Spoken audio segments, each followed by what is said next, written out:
Yo, yo nací en un pueblo de la provincia de Santa Fe, en la Pampa Húmeda, en Las Rosas. Y ahí puedo decirle que mamé la política al lado de la cuna, porque mi padre y mi madre eran activos militantes de Lisandro de la Torre.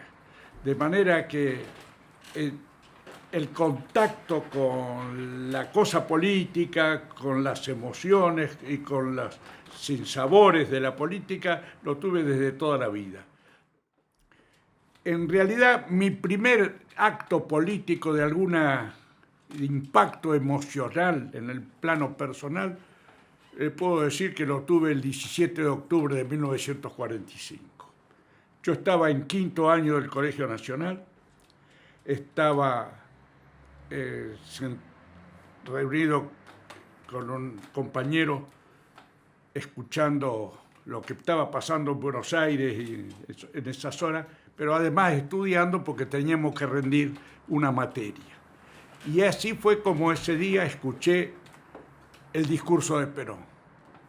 El discurso de Perón, no voy a decir como alguna gente, Perón me dijo, pero lo cierto es que escuchamos el discurso de Perón en mi casa y esa militante latorrista que era mi madre me dijo, mirá, te quiero decir una cosa, esto es serio.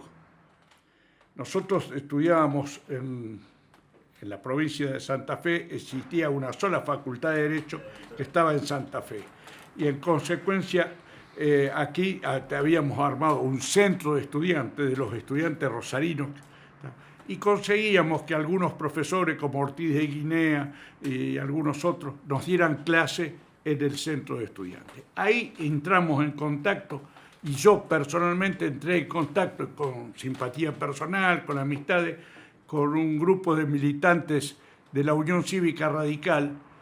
Fundamentalmente eran todos intransigentes, trabajaban con Roque Culén y con Alejandro Gómez y con Héctor Gómez Machado, eran intransigentes, gente que respondía en el orden nacional a Arturo Frondizi. Yo recién recibido y García Solá, también que nos habíamos recibido hacía unos días, entramos a trabajar como abogados auxiliares de Alejandro Gómez en el estudio y luego nuestro jefe de trabajo profesional fue elegido vicepresidente de la República. Frondizi tenía el radicalismo en ese momento, Frondizi, la famosa declaración de Avellaneda, que establecía unas pautas de gobierno que la presencia de Frigerio junto a Frondizi hace que sean desechadas para lanzar, en lugar de aquella famosa declaración de Avellaneda, dejándola de lado, para lanzar las tesis de sustentación y fundación de lo que se llamó el desarrollismo. De manera que Frondizi, en su intercambio intelectual, informativo y de ilustración con Frigerio, transmiten a través de la revista Que, en su momento, transmiten las bases sustanciales del desarrollismo, que es lo que lo lleva al gobierno en el año 58. De manera que yo diría que el Frondizi radical se convierte en Frondizi desarrollista al impulso y bajo el impulso y la influencia de Rogelio Frigerio. La reforma constitucional de 1962, o sea, la Constitución de 1962, nosotros fui convencional constituyente, fui vicepresidente del bloque de la Unión Cívica Radical e Intransigente que respondía a las directivas del gobernador Silvestre, que fue el gran impulsor de la reforma. Es decir, esa reforma constitucional tuvo, diría yo, dos generadores. En el plano político fue la decisión del gobernador Silvestre de acabar con una suerte de confusión y anarquía constitucional por aquella derogación, de aquella anulación de la Constitución de 1921 y después la derogación por los militares de la vigencia de la Constitución del 49. Entonces Silvestre dice, tenemos una Constitución vieja, vieja en cuanto a la naturaleza de las instituciones, que no responde a la realidad de la provincia, y tenemos dos constituciones que han sido barridas por actos de fuerza. Esto hay que resolverlo a través de una nueva constitución para la provincia. E inspiró, desde el inicio, en el primer discurso de él de Asunción, ya habla de la reforma constitucional. Y logramos hacerla en el último momento. El bloque peronista tenían dificultades de conexión entre dos alas que se daban, y en consecuencia se comunicaron con Perón desde el edificio de la legislatura para ver si podían resolver el tema, a Madrid. Eso fue lo que a nosotros nos contaron los muchachos del peronismo ese día, y en última instancia terminan retirándose. Lamentablemente, el bloque peronista se retira de la Convención Constituyente. De manera que la convención quedó con mayoría de la intransigencia y con participantes de distintos partidos. Estaba el Partido del Progreso del Gringo Viale, los demócratas progresistas y algunas otras fuerzas que representaban algunos sectores sociales. De manera que la Constitución se reforma sobre la base del proyecto elaborado por el otro, que yo decía, dos elementos. Silvestre Bényez en lo político y el doctor Roberto Rovere, un camarista de Santa Fe, de gran destacado como jurista, junto con Decio Ula, elaboran el proyecto de constitución que someten luego al trabajo del bloque mayoritario del que yo formaba parte. Nosotros soportamos allí, yo lo destaco siempre, una situación muy particular.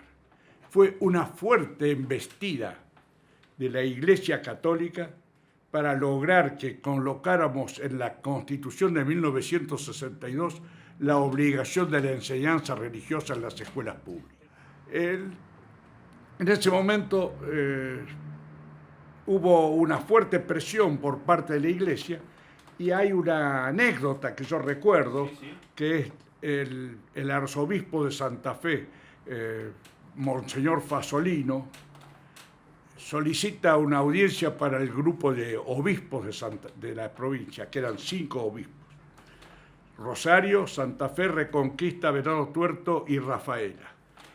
Bueno, allí el grupo de obispos le plantea al gobernador Silvestre, que estaba acompañado por el doctor Rodolfo Beyman de Rafaela, que era senador nacional por el carácter de presidente del bloque mayoritario, acompañado por mí, también yo estaba presente, que era vicepresidente de ese bloque, y le plantean a Silvestre que, es necesario imponer la enseñanza religiosa obligatoria en las escuelas públicas de la provincia. Silvestre le dice, no es una decisión mía, está en manos del bloque. Y entonces Fasolino dijo, en su bloque, y lo miró a Beyman y a mí, y dice, hay algunas opiniones muy perjudiciales y algunas de ellas casi perversas.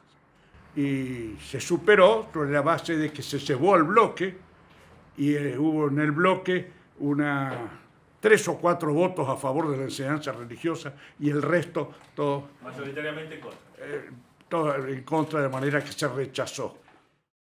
Lo que podríamos llamar la constitución del Frejuli, la participación nuestra en aquel frente que trajo la victoria de Cámpora y el regreso a la democracia.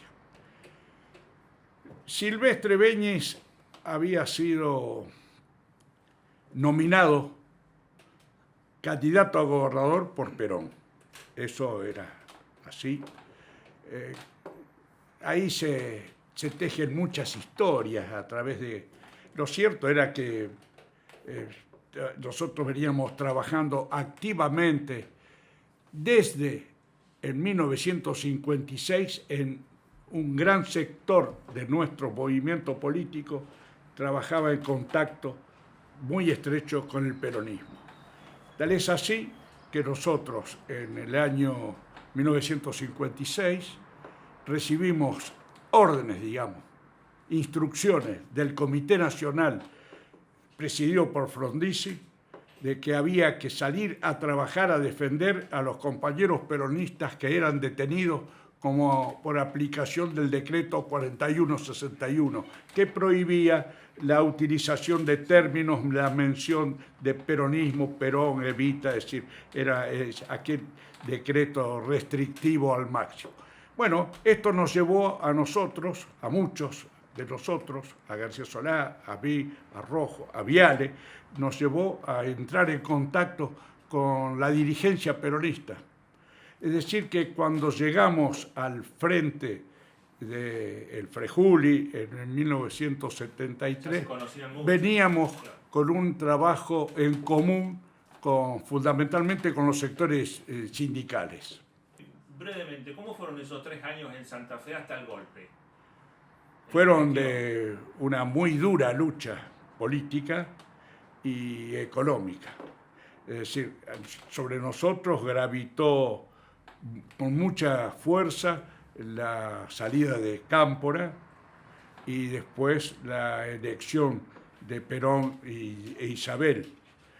Todo esto nos marcó bastante el camino que había que seguir. De cualquier manera, le puedo decir que había una suerte de vademecum o de posición de carácter político respecto de nuestro accionar, que era, somos un gobierno provincial de elección popular, con legitimidad de origen, y en consecuencia teníamos la suerte de capacidad para resistir los embates de los distintos sectores, algunos de los cuales eran de origen gremial, y nos permitía acciones que yo llamaría de carácter político progresista y humanitario, como por ejemplo la defensa de gente que era perseguida por algunos sectores, entre los cuales estaban las famosas 3A. En aquel momento había un ministro del Interior muy inteligente y muy capaz, que era Rocamora, con el que teníamos una muy fluida relación con él y con el subsecretario, y de manera que estábamos en contacto muy estrecho con el gobierno nacional. Recuerdo siempre un acto que presidió el general Perón, donde en un salón, creo que era el Salón Blanco de la Casa de Gobierno, hizo una formación de todos los gobernadores de provincia con sus respectivos ministros políticos detrás, allá juntos, y Perón iba pasando, saludando a uno por uno. Muy formal, Perón de uniforme de teniente general con la banda, es decir, era un acto de gran ceremonia. Y llega frente a Silvestre Beñes, y le dice, cuando lo va a saludar, y le dice, mucho gusto, doctor, general, le dice Silvestre. No, le dice Perón, así como era, que sacó todo el empaquetamiento que traía y dice, no, el que tiene gusto soy yo de que usted esté aquí, y lo abrazó. ¿Para qué le voy a contar? A partir de ese momento se nos acabaron los problemas con el ministro del Interior. Con todo. Claro, esa simbología, claro. Era la simbología que Claro. Perón manejaba los símbolos de forma extraordinaria. Entonces, ese lo consagró. Claro. El Ministerio de Gobierno era muy amplio porque teníamos comunas que después Reutemann pasa a la Secretaría General. Teníamos comunas, teníamos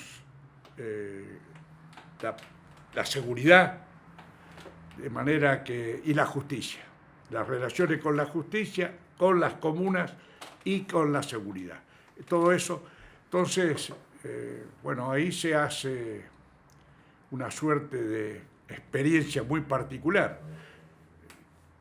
Yo dispongo una suerte de trabajo, de plan de trabajo, que abarcaba los 3 sectores con un funcionario al frente de cada uno de ellos.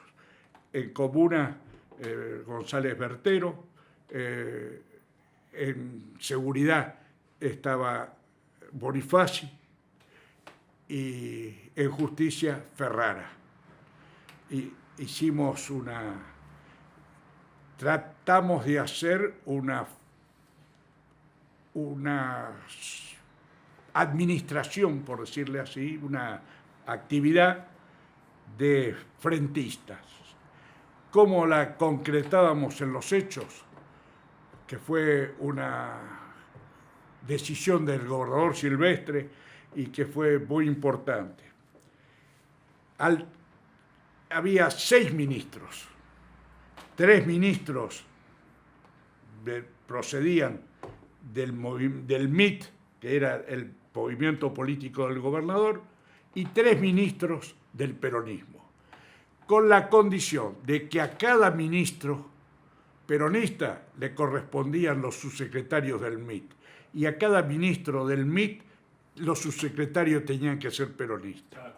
Para cruzarlo. De manera que esto nos obligaba a trabajar en común. Claro.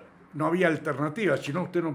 Así que logramos con eso, con Bonifaci, con los demás muchachos del peronismo, un fuerte entrecruzamiento que reforzó las viejas vinculaciones que traíamos desde la época del 41-61 junto con el peronismo. Y ahí se produce en la provincia el movimiento, la aparición de Silvestre con el movimiento Línea Popular que rompe con Frigerio y con Frondizi. Y ahí se da una circunstancia que es una división nuestra. Los que habíamos establecido a lo largo de los años una fuerte vinculación con el peronismo, quedamos vinculados al peronismo. Y los otros se fueron, decían, me acuerdo que se había acuñado volvemos a las raíces, decía.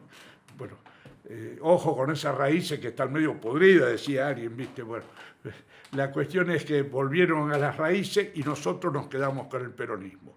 Y ahí es donde se producen algunas incorporaciones rápidas de Danilo Quiribarda, por ejemplo, en Santa Fe se afilia al justicialismo.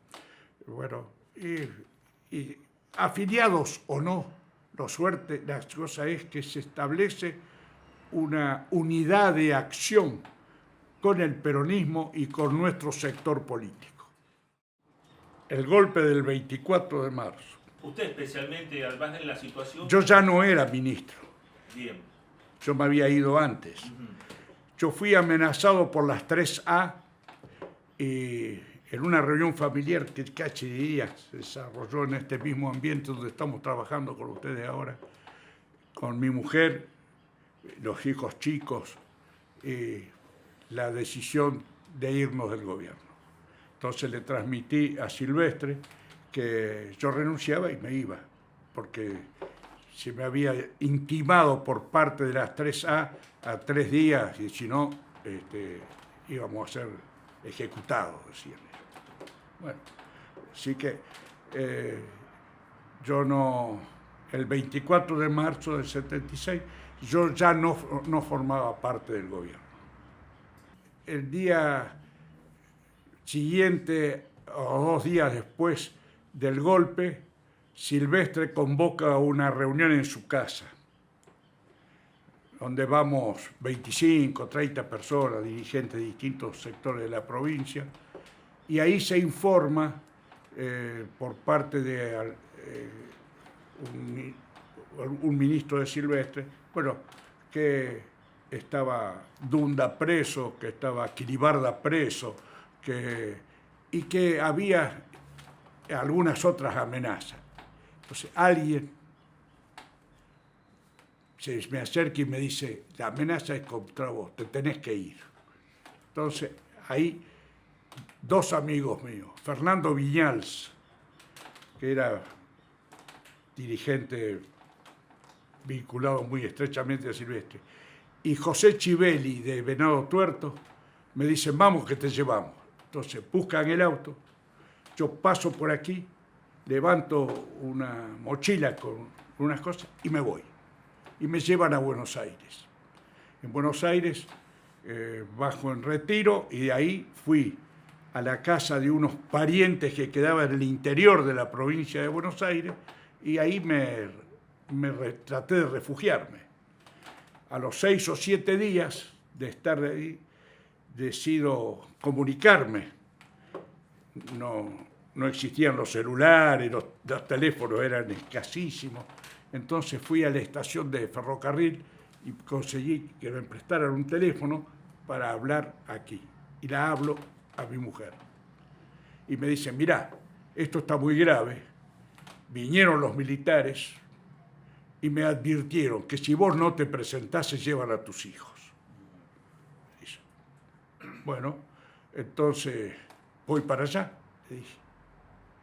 Y así que volví. Naturalmente esa conversación había estado escuchada. Volví y a la noche, a la madrugada, vinieron y me detuvieron. Y ahí así fue como pasé 9 meses entre la cárcel de Rosario y la cárcel de Corona. Cuando salí de la cárcel me fui del país. El que me aconsejó que me fuera fue Arturo Frondizi. El doctor Frondizi me llamó por teléfono el día que yo salí de la cárcel y me dijo, ¿qué piensa hacer? Y no sé, doctor, creo que debiera irme. Debe irse, me dijo. Bueno, entonces él me consigue una vinculación con don Roque Basali, que tenía una fábrica de cosechadoras en Porto Alegre. Y a mí me consiguen entonces la vinculación de Frondizi con Basali, hace que yo llego a Porto Alegre y fui a trabajar y estuve 4 años en la fábrica de Basali en Porto Alegre. El triunfo de Alfonsín fue para nosotros un golpe muy duro. Creíamos que podíamos ganar con Luder. Hubo algunos acontecimientos como aquel famoso de Herminio Iglesias y otros que evidentemente había una onda que llevaba a la gente con entusiasmo porque se lo veía. Fuimos aquí, habló Alfonsín en la bajada, Sargento Cabral, me acuerdo, fui esa noche a ver el acto y era realmente sin ser del palo, digamos. Uno recibía una suerte de emoción generalizada que estaba en el público, es decir, estaba en alguna manera cantado el triunfo a través de la participación y el entusiasmo de la gente. De manera que, se produjo lo que se produjo y se abre una instancia política totalmente distinta, donde nosotros estábamos de alguna manera en la oposición.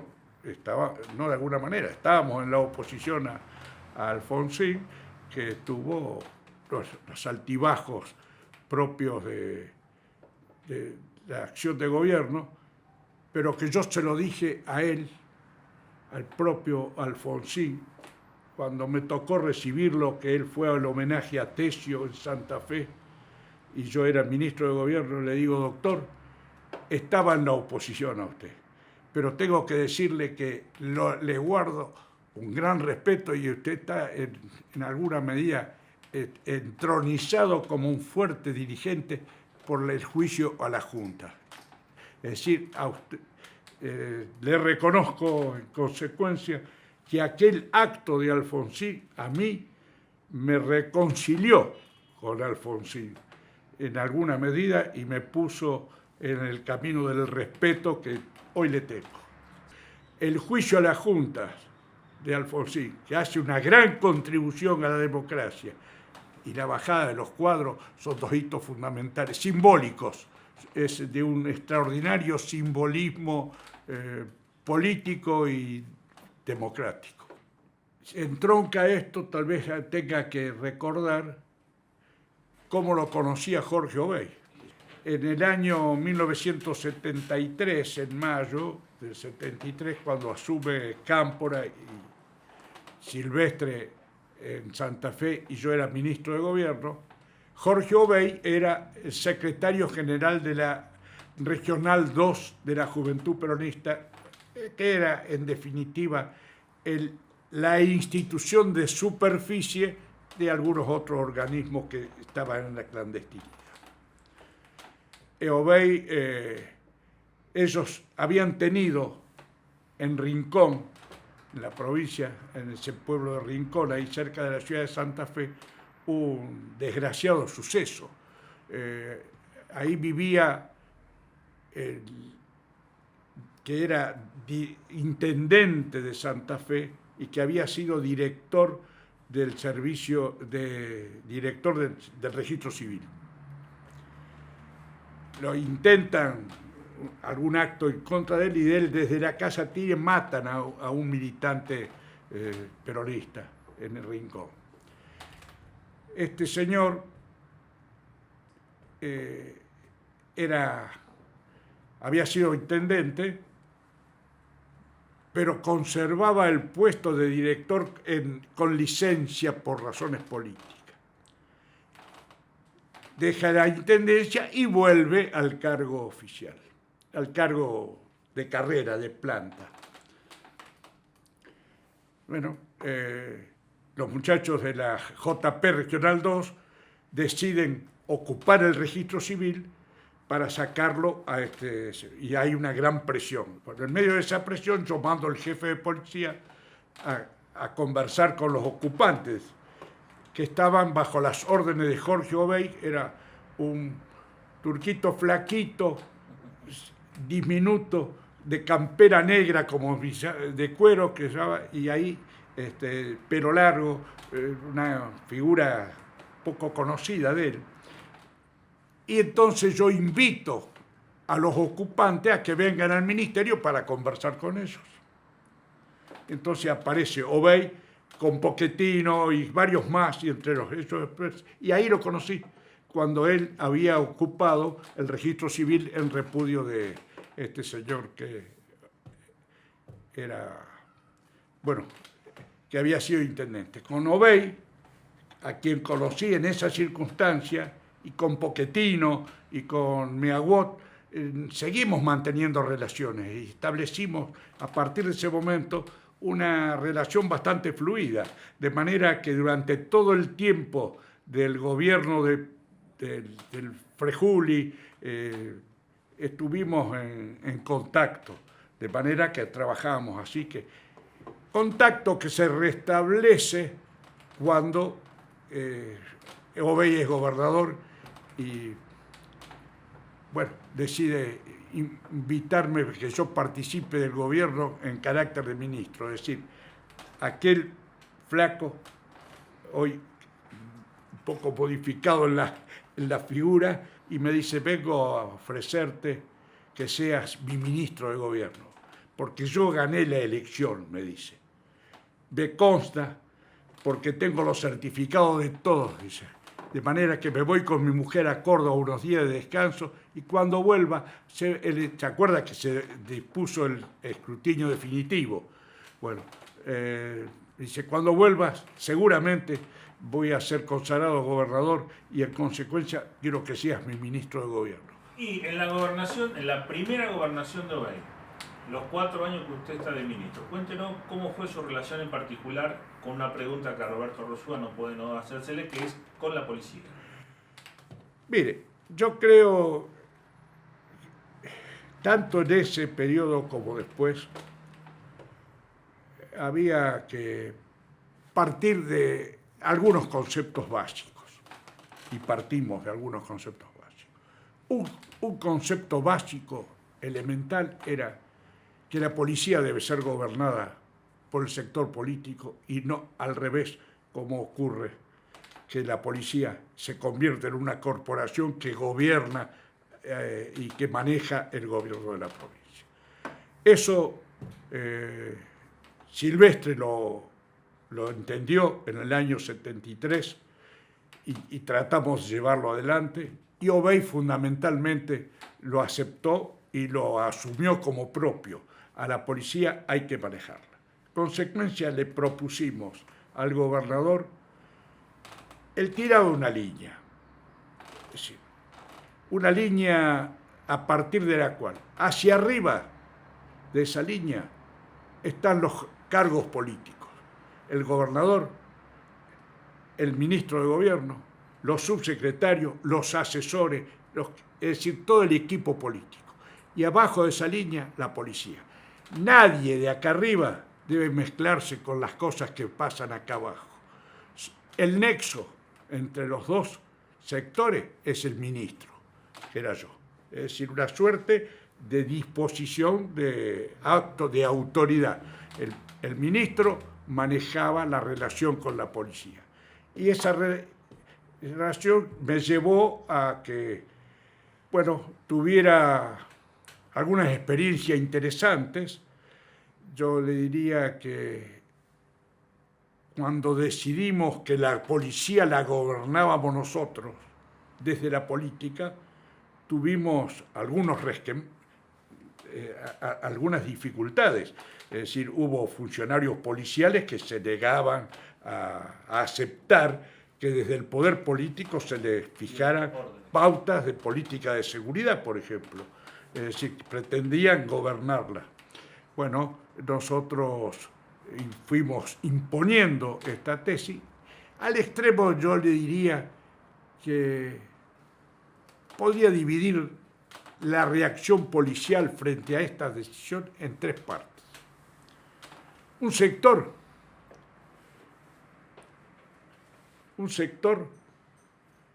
que asumía que teníamos razón y decidían colaborar. Frente a la decisión del gobierno de controlar la policía, de gobernar la policía, el personal policial se divide en sus actitudes. Hay un gran sector, que yo diría que medíamos alrededor de 1/3 del personal policial, decide que es una actitud razonable y justa y que en consecuencia entran en colaboración.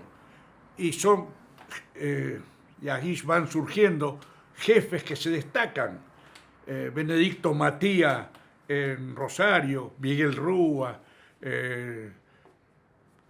Lextra en su momento en Santa Fe, los Palavidini, que dicen, la policía tiene que cumplir las instrucciones y decisiones que en materia de política de seguridad fija el gobierno. Muy bien. Están los que dudan y entonces fluctúan, que sí, que no, por un lado o por el otro. Y están los que están en contra absolutamente. Decididamente. Y de eso hubo varios, un sector de la policía, que se colocaron actitud beligerante hacia nosotros. Bueno, nosotros lo fuimos eliminando. Con actos de indisciplina los sancionábamos de manera que aplicando estrictamente la ley y los reglamentos policiales, fuimos sacando de la policía a los que se oponían a este tipo de política y a los que tenían vinculaciones con el terrorismo. Se puede separar los buenos de los malos y se la puede conducir, y nosotros lo demostramos. No es fácil. Para lograr esa conducción usted requiere, sin ninguna duda, algunas condiciones.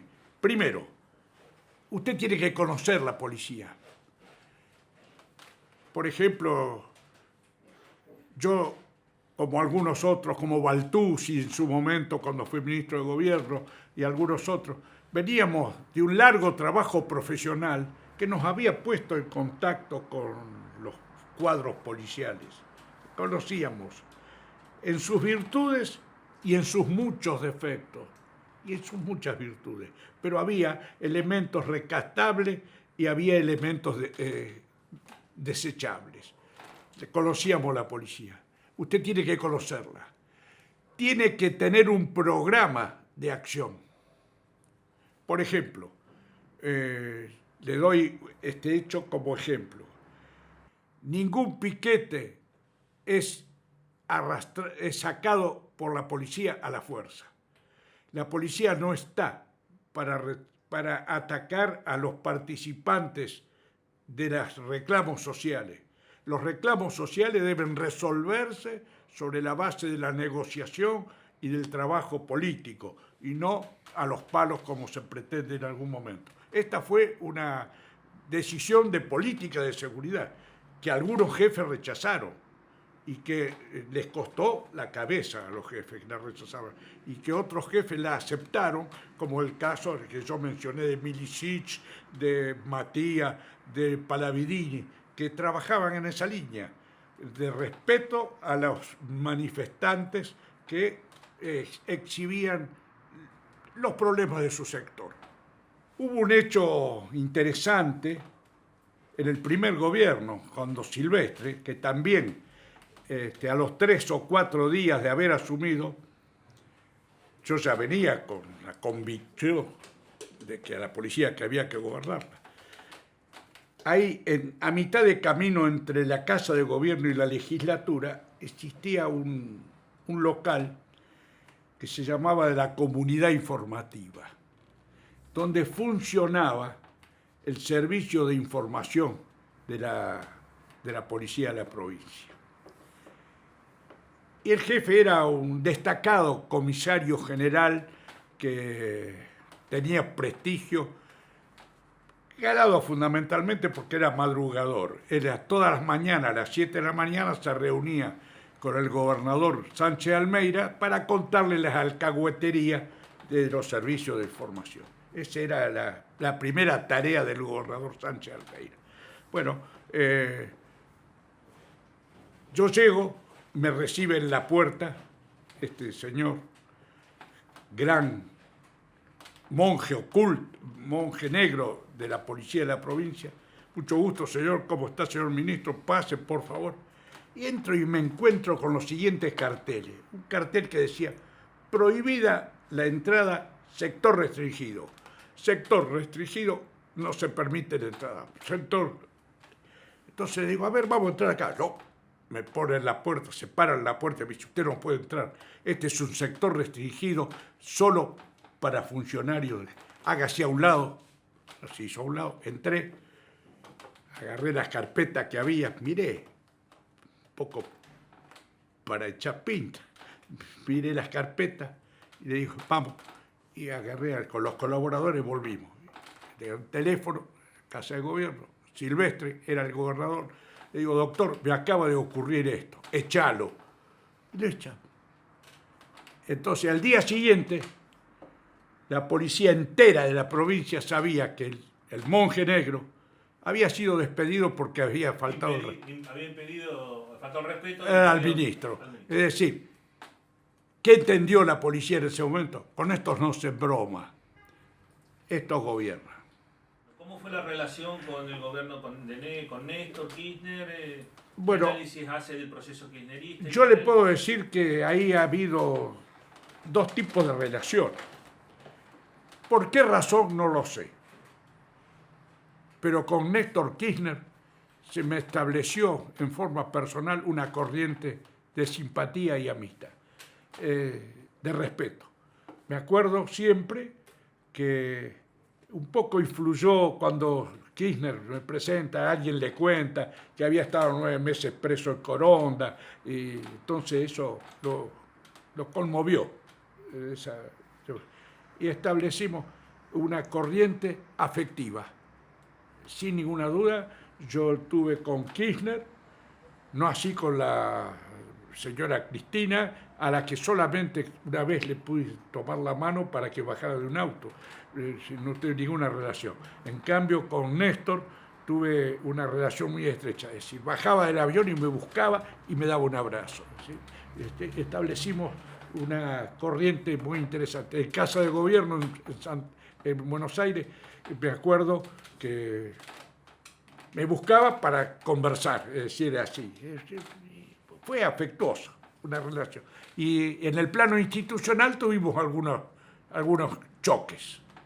El gobernador tuvo algunas diferencias de criterio y bueno, nosotros tuvimos en algún momento una reunión con el gobernador acá en el Hotel Riviera y donde, bueno, un grupo, no diré que exigimos, pero planteamos la necesidad de mejorar la relación con el gobierno nacional y se logró. Yo hace unos días pensaba que estábamos mejorando a nivel nacional, sin ninguna duda. Es decir, las elecciones que se han dado en este proceso electoral en todo el país nos ha mostrado que hay un reverdecimiento, hay un restablecimiento de la actividad del peronismo y que hay una decisión me parece, del electorado de castigar la política hambreadora y destructora del Estado de Macri y que esto los está favoreciendo.